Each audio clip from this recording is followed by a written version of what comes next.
Imam kiki ekiri emabega w'okukuba ekiwagi? Kiki ekiri emabega w'okukuba ekiwagi? Nabbi yatugamba sallallahu alaihi wasallam nti innama ju'ila ramyul jimar min kathrati dhikrillah. Ekyateesawo okukuba ekiwagi ekyo kuyitiriza kusoma dhikari, so si nti bakuba shaitan. Era ojja basangawo nga bakuba shaitan n'atuuka n'okukambuwala amanya ne gaggwayo, n'asimulako essaawa n'agyowerekeza, ne galubindi n'aziggyako n'aziweereza, ng'era baga nti audhu billahi minash shaitani rrajim. Ekyo si kyekituufu, wadde nga origini y'ebiwagi bali bakasukirira shaitan amayinja.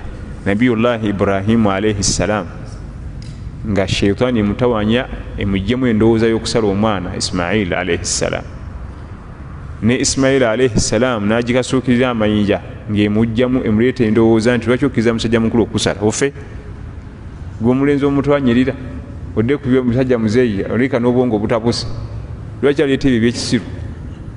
Ne maama Hajara naye n'agikasuukirira.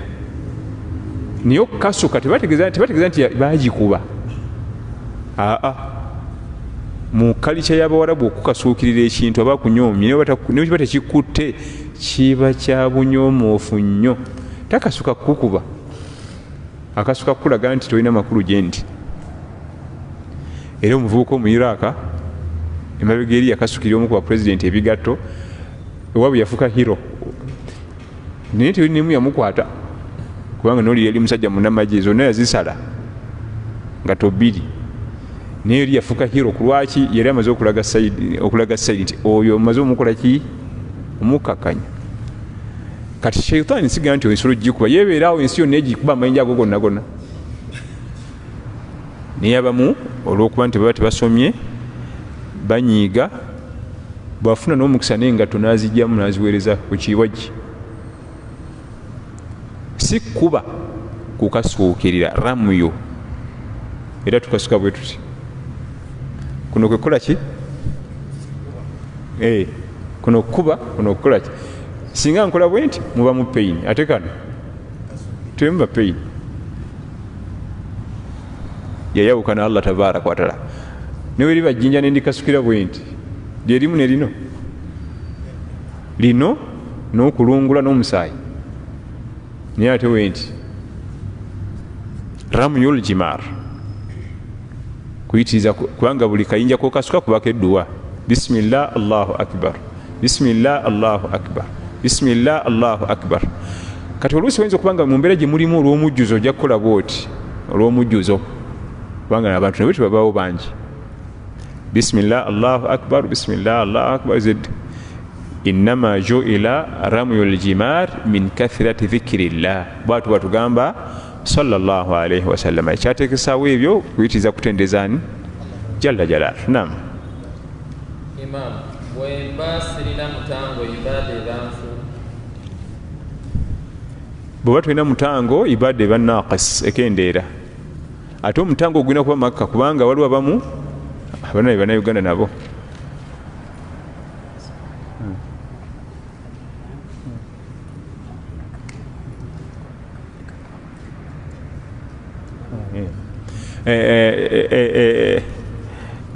waliwo omwami yakola ensobi muhijja nga alina okusala embuzi, naga nsina buzibu eka nina embuzi kankuba essimu bagisale. Ne Uganda ewuwe Masaka alinayo eki embuzi ze, kati agenda bakubira abasaleko embuzi emu, eteekeddwa kuba mu Makka, eteekeddwa kuba mu Makka, so si Uganda. Tuli fenna Bannayuganda si bantu be bamu ku bantu abagezi ennyo mu hijja, kubanga ensi endala babambaza zi uniform, era Bannaigiri balingira bonna bali mu uniform yaabwe balime kubula. Abaffe babigaana, nze ffe tuli basomero babigaana, tebakkiriza. Cote d'Ivoire, eyo Ivory Coast bakita Cote d'Ivoire, omuwala bakita Sahirul Hajj, bagira mu uniform yaabwe ya fulaga y'ensi yaabwe. Senegal fulaga y'ensi yaabwe, abaffe babigaana. ate nga bakulembera okujima bakyala ani gwe wambaza uniform nze nasoma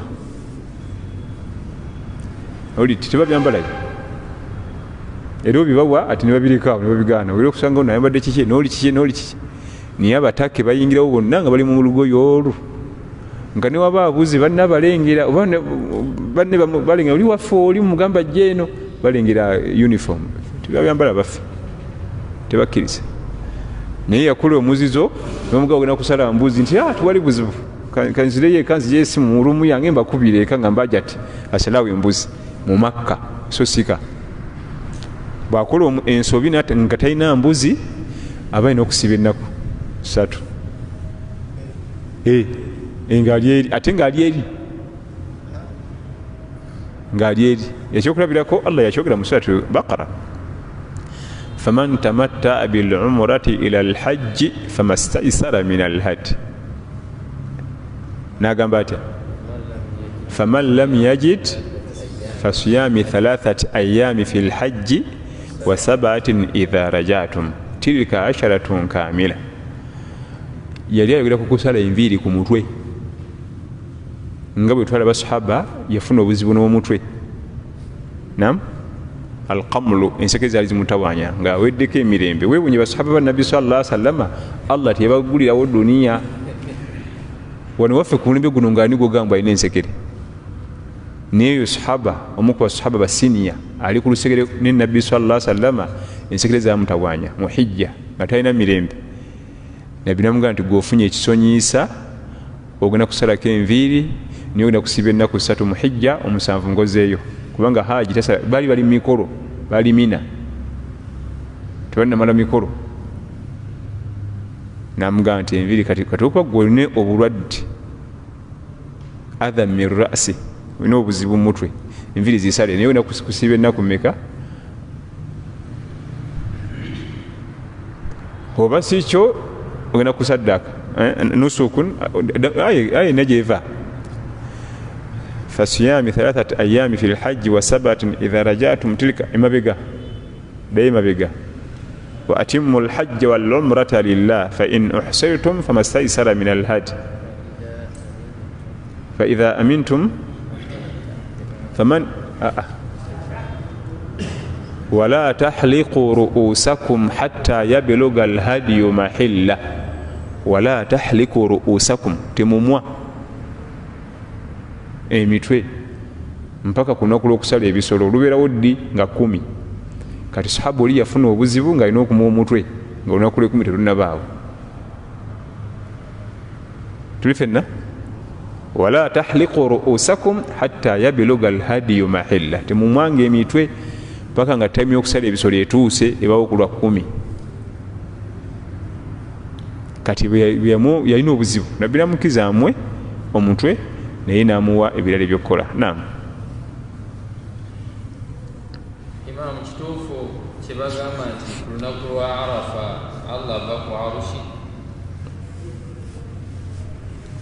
ebyokuva ku arushi obutavaako n'okugamba nti mu kiro akka najja ku ggulu erisooka wano ebyo Allah yabimanyi avaayo atya akka atya agivaako atya arushi kakati bakugambye nti ensi omusanvu Allah zibanga koyini omusanvu gwe bono zikwata bwoti era waliwo dokitula omwaga nti kakati koyini omusanvu bazikwata bwati kati atajja atya eni muyo omusanvu wansi yajaya atya bweba koyini musanvu ozipanze bwoti nozikwata bwoti Allah balabe ensi zino kwe tuli kati kayini ajaya atya kati ebirimu tugireke Allah yagimanyi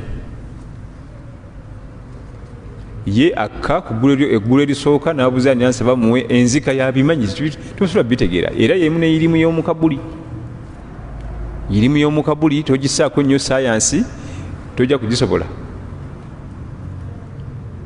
kakati ate nti wala tahsabanna alladhina qutilu fi sabili llahi amwat bal ahyaun inda rabbihim yurzaqun tulowooza nga nti bafidde mu kolya Allah babafu balamu mu ntaana kakati tandika obisimu balamu ate osangayo magumba obulamu obweri bwagamba si obulamu bw'omunsi obulamu obweri butalimu kunywa mazzi enyonta ennuma njagala kikunta empewezze bweri ahyaun alhayatu albaruzakhiya obulamu bweri bwetutamanyife kubanga bwogaa nti bulamu bweno ku nsi yetaga kampani yetaga omukyala yetaga omwami endala yuruzakuna nga tulina mukyala olwo riziki eruwa tulina mwami riziki eruwa tulina kyakulya tulina kyakunywa yuruzakun riziki eyeeri gyetutamanyi byeyatugambako byetukkirizaako obulamu bw'omuntu ana tosobola butegeera yabumanyi bulimu ilmu lghaibi irimu allah gyeyakola ki gyeyakweka nagyesigaliza balugamba malayika nene ate bakulaga akanya kamwana ndani mweyingira kati ati nga tebikwatagana biveeko gwekimanyi nti egenda yoba etya tuli fenna ate bamubuuza ebibuuzo ate osanga yavunda kati ate gwe babuuza aluwa ebyo si byaffe eyo ilmu lghaibi zezimu ku irimu ezitamanyikiddwa tukkiriza ebyo allah byatugambye mu quran nabbi sallallahu alaihi wasallam byatugambye khalas totandika kuteekamu sayansi wo ojja kukaafuwalira bwereere nga sayansi omutaddemu ate bikulima okugattulula nga bwebigatta bwoti olaba bigatta bwegasi tesobola kutegeera tebiwa amakulu gaveeko obulamu obwensi bwetaaga emmere bulimu ebbugumu n'obunyogovu ate obwerisi bulimu mmere tebulimu bbugumu na bunyogovu naye ate nayo gye buli wahayatuna fi lqabri bada mamatuna haqqan wayasaluna bihi lmalakan n'obulamu bwaffe nga tumaze okufa mu ntaana eyo bwamazima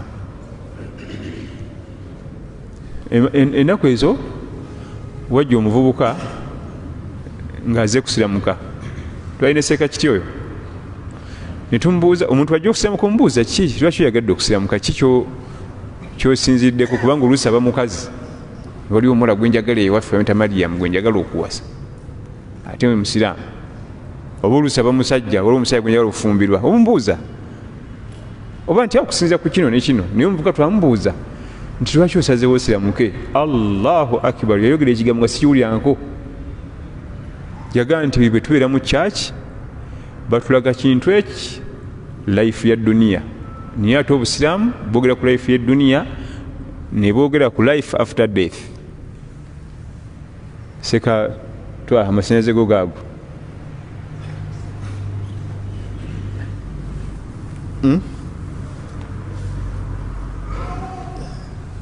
bwegaba gagenze nga tukumaawo nga tukiggala sawa satu ziwezi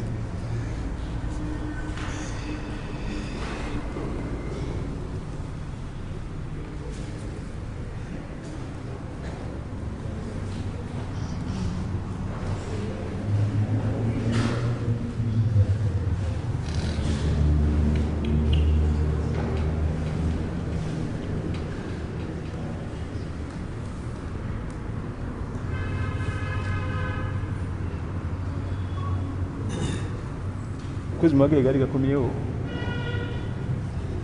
wewe yadduba nakimanya obulungi nakuba ku muzindaalo gali gakomyewo gali gagenze katubadde ku genereta gasanyalaze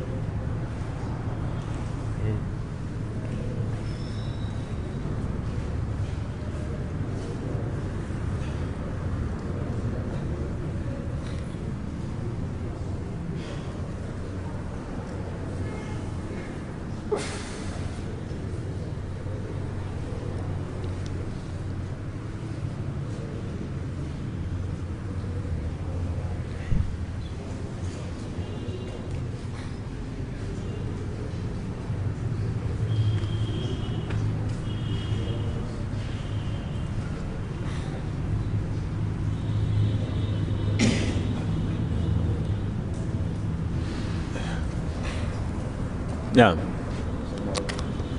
Alaikum salaam. Jazakallah khair. Kakati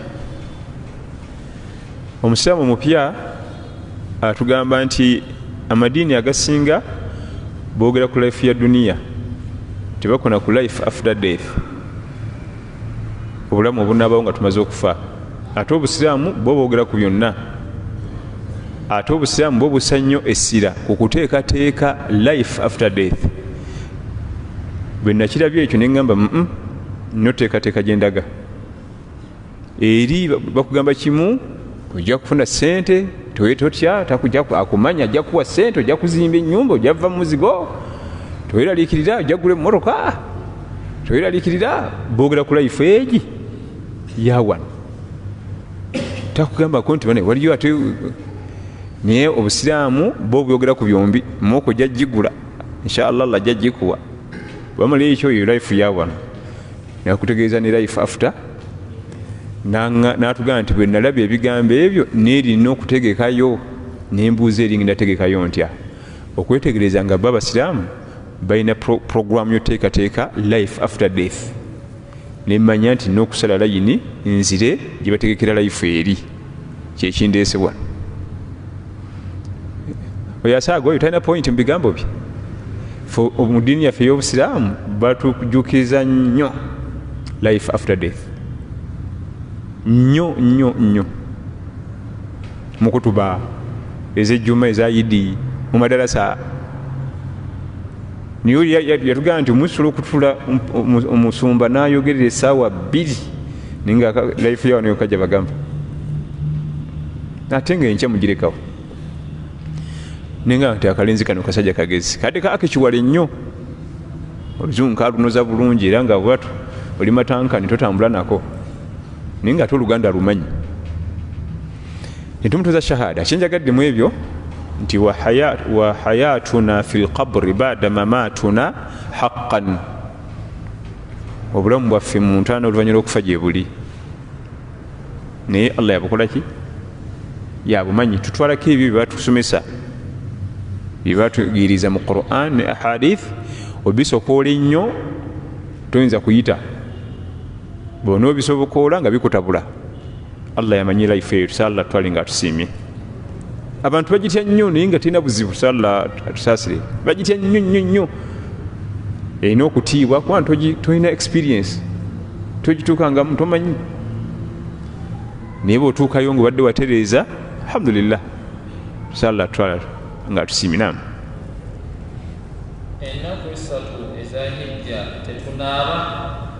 ennaku esatu eza hijja tunaaba naye tukozesa sabbuuni kubanga sabbuuni anaaba wa buwoowo ate nga haaji takozesa buki haaji kyekitiibwa ekiweebwa omwami ali mu mikolo gya hijja ate hajjati kyekitiibwa ekiweebwa omukyala ali mu mikolo egya hijja so samaze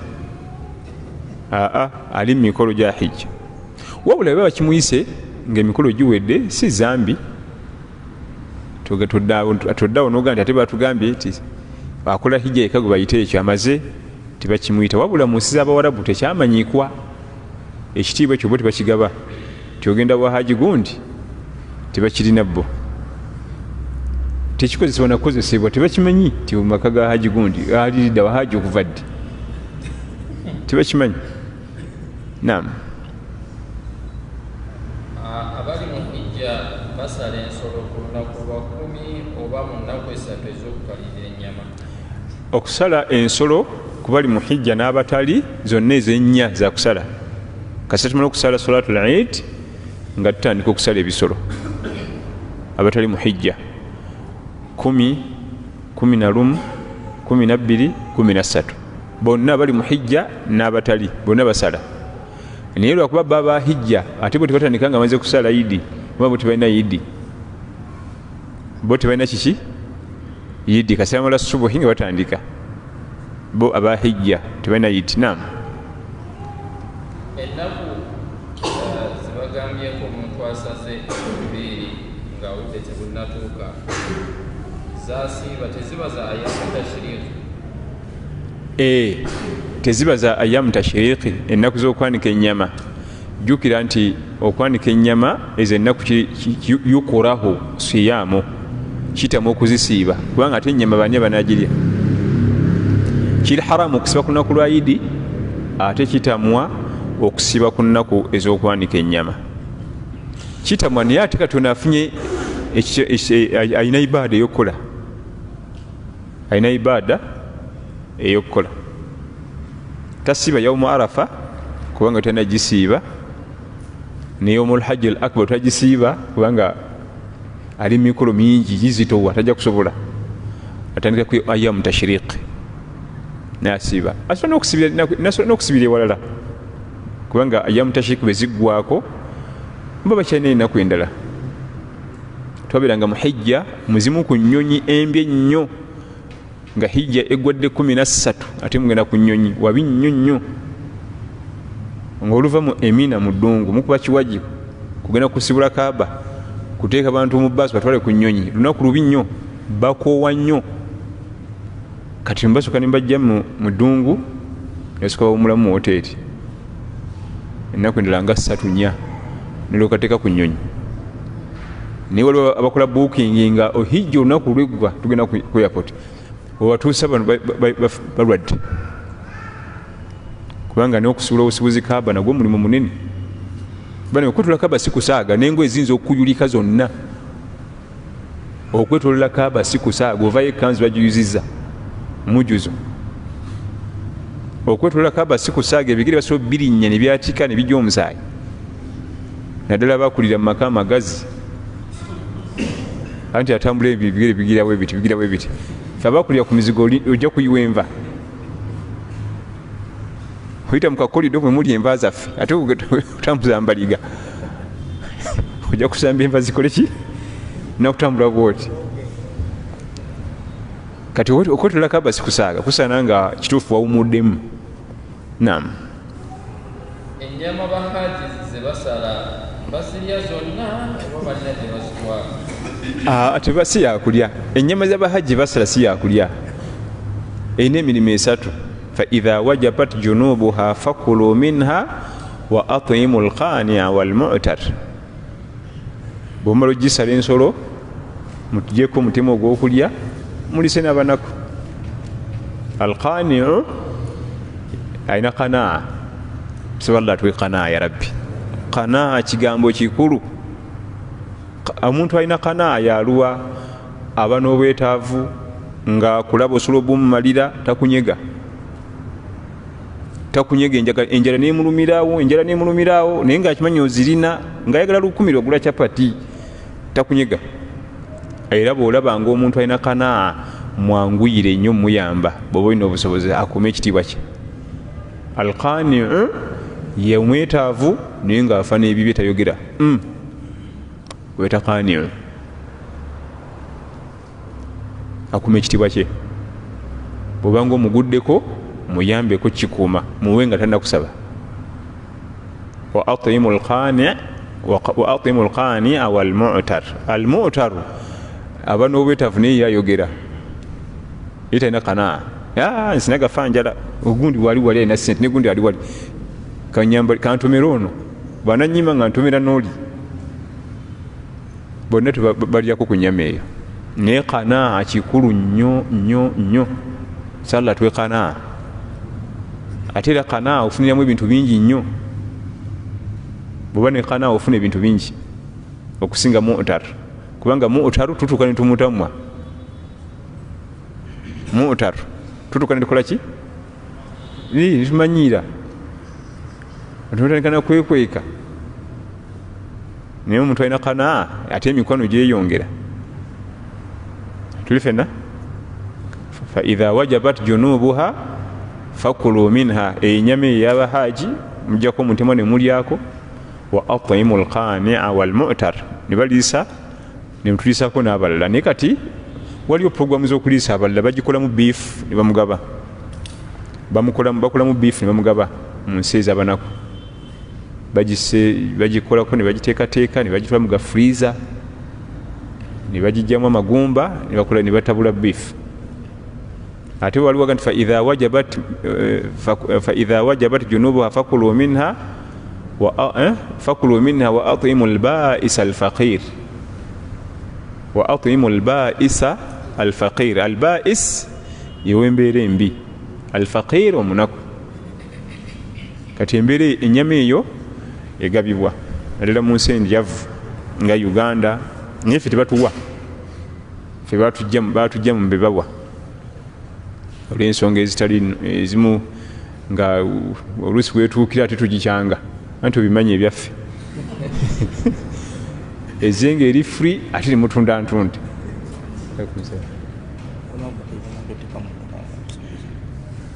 tuli fenna ejja eri free ate nebatunda ate nebagaa nti abo tumbaveeko awo. Naam. Assalamu alaikum warahmatullah. Wa alaikum assalam. Nti omusajja ebimwetaagisa ebintu bibiri obusobozi n'amaanyi ate hijja bwe bagikuwa anti era kyekyo bwe bagikuwa oba ofunye obusobozi bwayo, bwe bagikuwa obuwi oba ofunye obusobozi bwayo oba ssente. Twagee nti obusobozi buli mu maanyi ne ssente.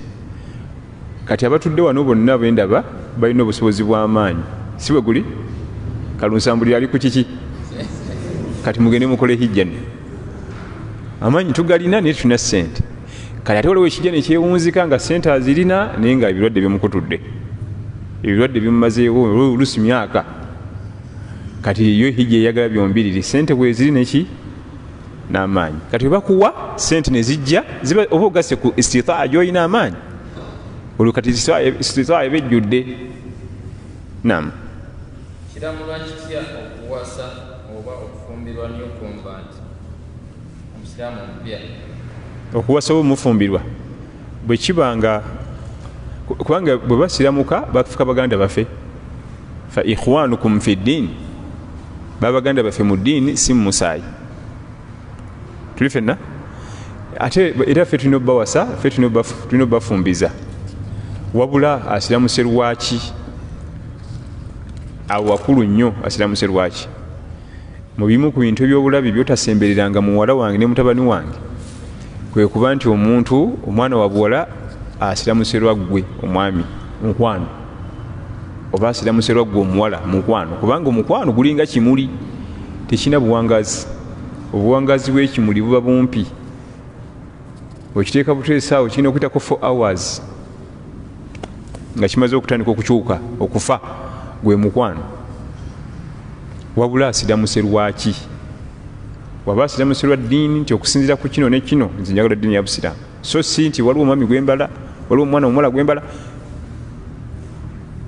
Era bonna bonna betu abaana be mulaba mbu yalutazze yafuuse mulutadde, ebiseera ebisinga bava bizezo layini ezo, mama wabwe namusiramula ate omutuuse waka atamukuba mpi,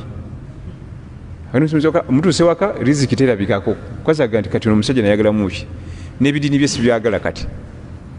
Naye omuntu ayingidde eddiini y'obusiraamu nga alina byalabye ne bimukuba mutima aba ayingidde. Tuli fenna? Naam. Assalamu alaikum warahmatullah. Wa alaikum assalam. Enkolagana ki ebeera wakati w'omuddu ne Allah we naafa omubiri gwe ne gutaliibwa bibuka? Allah star tusalla tusasire. Omuntu akoze magezi ki obutaliibwa bibuka?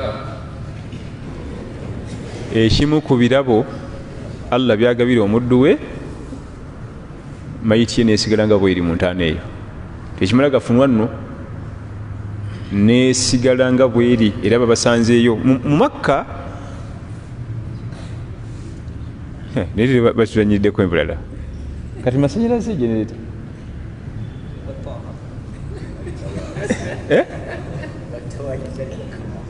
tubadde ku masanyalaze tuula gajja kudda bwe gaddamu negagenda nga tuggalawo inshallah, oba si kyo tuliddira kujeneta paka kumala amafuta gaffe mwegaji.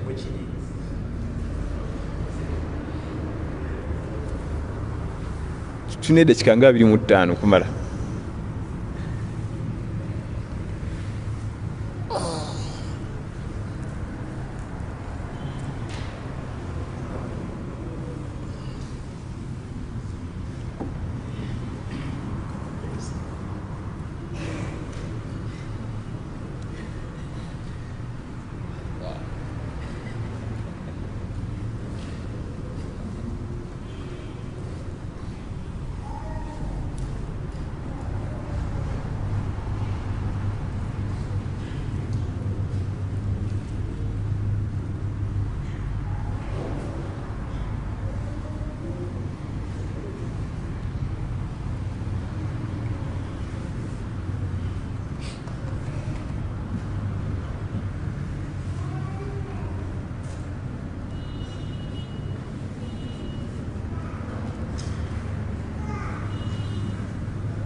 waliyo abasajja bakola standby generator nga gatemya butemya bwega ati generator neiba naye nga supiidi yokayoka kutemyamu butemya nga generator egenzeeko gatemya butemya bwega ati ati ani aganye mukama wange sebo mpulidde butemyamu butemya nga nti katulize ku generator amasanzi gagenze nobuze yaseddi tiyetaddeko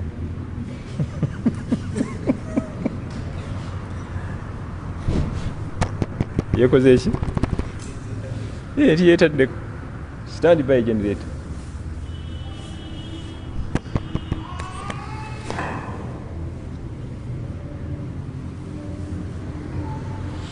alhamdulillah rabbil alamin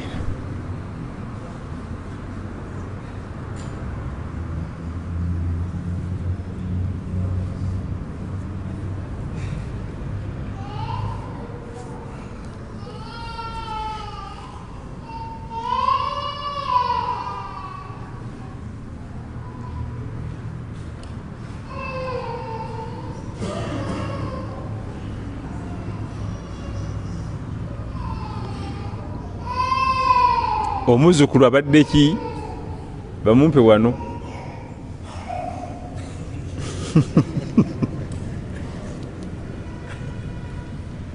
Haruna oyo muzukulu wange ngeddoboozi lyerimu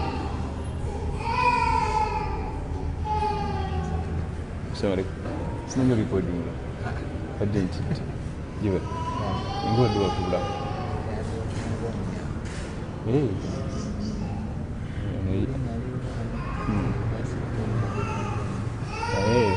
alhamdulillah onajja kutanti neyatuka naddamu naediting enabuza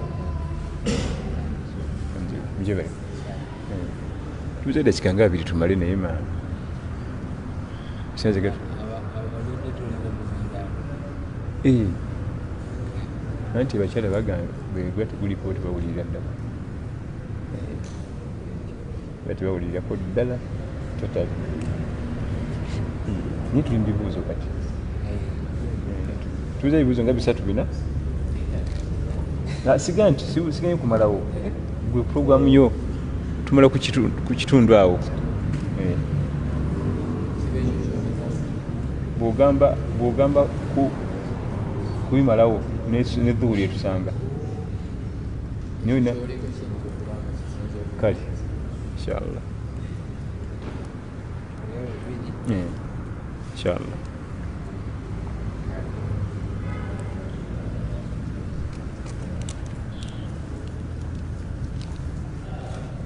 alibani biki yomutadde mumoroka mbitegete abaye tukomawo inshallah paka wiiki ejja inshallah wabula ekibuuzo ekibadde kibuuziddwa ekya omuntu okuba nga tavunda gye bali nembaga nti emakka waliyo limbo gye baterekamu abafu babateekawo emyaka 4 ku 5 ne bajja ne babajjawo ne bagatta eŋŋumbagumba ne batwala ne bateekayo mu ddungu bateekawo batereke naye oluvannyuma lw'emyaka 5 waliwo bajja ne basanga omufu nga wiza bamutaddewo ggulo naye nga mazeyo emyaka egi oyo ye bakimanya nti enkolagane ne Allah yali special era naye afuna special ntaana tebamuteeka kwa ujumula kubanga gali amagumba ge bayoolawo gagenda kwa wuki kwa ujumula bagatagatta obuwangwa bunankani bukonokono bateeka mu kikutiya ne basiba bati ne babumuzeeyo mu kinnya ŋŋumbagumba naye olwo bye basanga ng'akyaliwo nga ne sandalooza bamutaddewo ggulo nga ne sikiini yeeyo fresh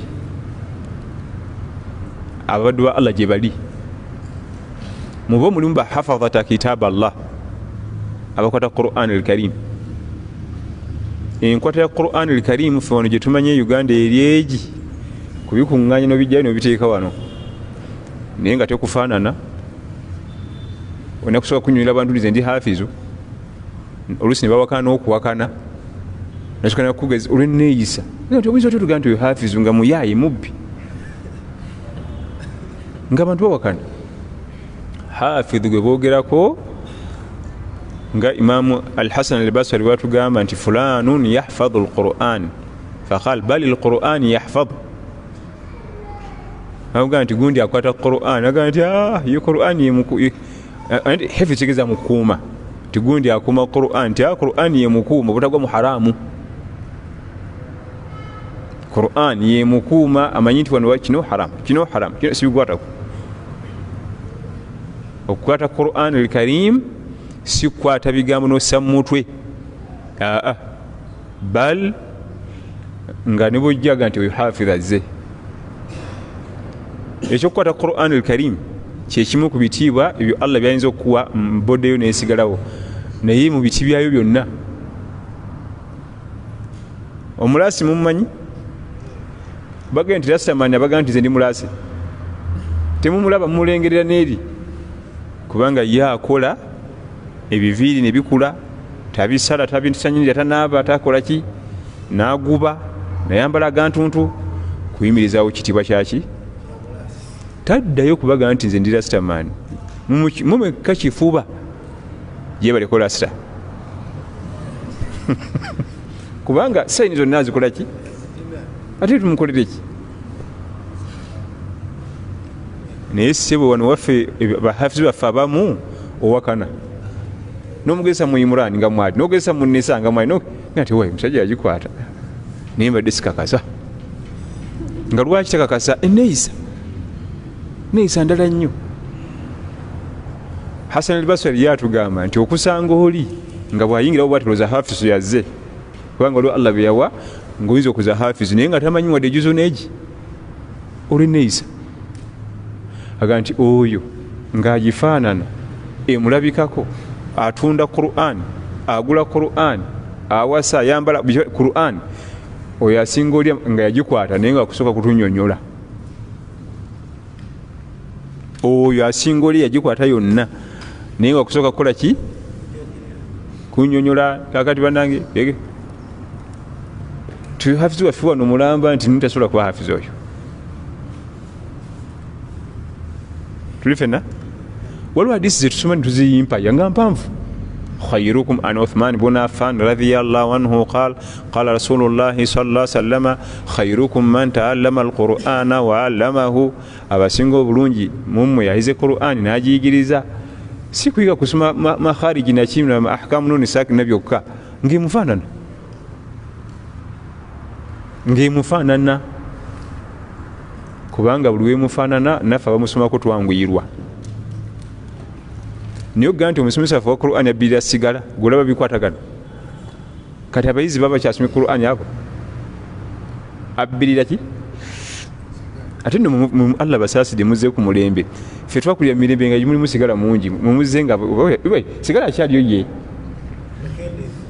si yakendeza yaggwirawo ddala.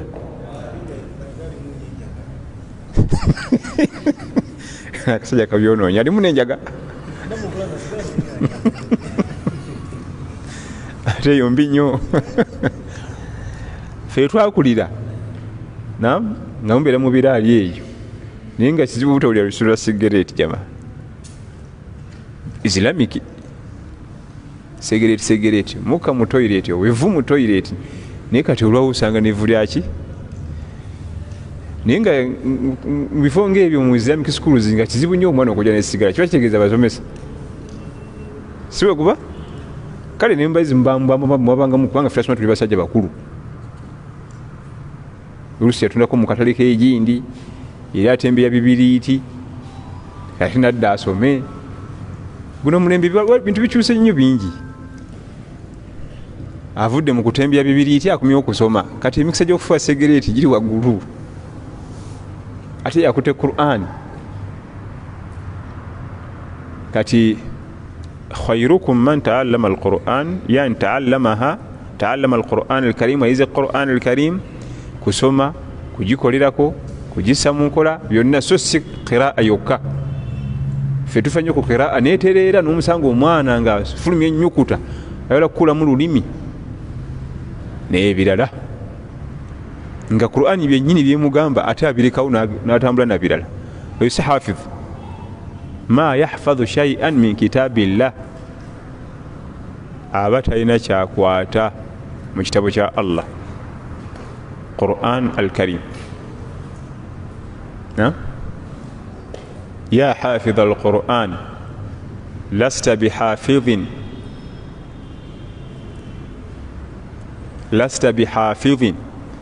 hatta takuna lima hafidhta mutabbiqan.